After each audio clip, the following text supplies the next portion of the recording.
রায়গঞ্জে বৈষম্য বিরোধী ছাত্র আন্দোলন গণভোট প্রচারণা। সিরাজগঞ্জে রায়গঞ্জ উপজেলা বৈষম্য বিরোধী ছাত্র আন্দোলন উদ্যোগে গণভোট প্রচারণা চালানো হয়।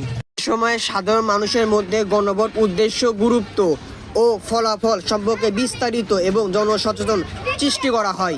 প্রচারণা চালানো হয় আনগড়া বাস স্ট্যান্ড, পলাশতলা বাজার, গোলাকিপুর, লক্ষ্মীওলা বাজারে, চান্দাইকোনা বাজার উপজেলার বিভিন্ন গুরুত্বপূর্ণ এলাকায় হ্যান্ড মাইকিং মাধ্যমে ঘোষণা করা হয়।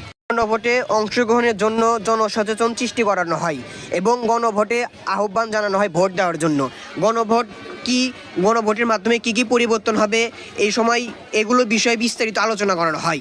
সময়ে উপস্থিত ছিল বৈষম্য বিরোধী ছাত্র আন্দোলন রায়গঞ্জ উপজেলা কমিটির সদস্য সচিব শেখ রিয়াদ, মুখপাত্র ইশরাত জাহান নেশা, সহ মুখপাত্র মোহাম্মদ সীমান্ত তালুকদার ও আল রেজা রোহান, সংগঠন সম্পাদক রাফিউল ইসলাম হিমেল ও আবরার আরাফাত, যুগ্ম আহ্বায়ক রেজাউন হাসান সিফাত, যুগ্ম সদস্য সচিব হৃদয় হাসান শান্ত, তাহসিন ইমন, মুন্না বিশ্বাস সহ সংগঠনের আরও অনেকেই উপস্থিত ছিল।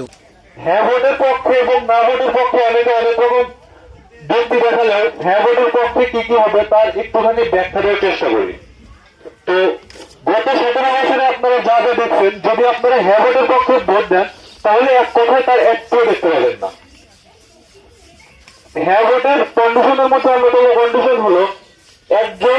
তারা বলেন, গণভোটের মাধ্যমে জনগণের মতামত প্রতিফলিত হবে এবং দেশে গণতান্ত্রিক আরও শক্ত হবে। এজন্য সবাইকে জনসচেতন করেন এবং গণভোটে অংশগ্রহণের জন্য আহ্বান জানানো হয়।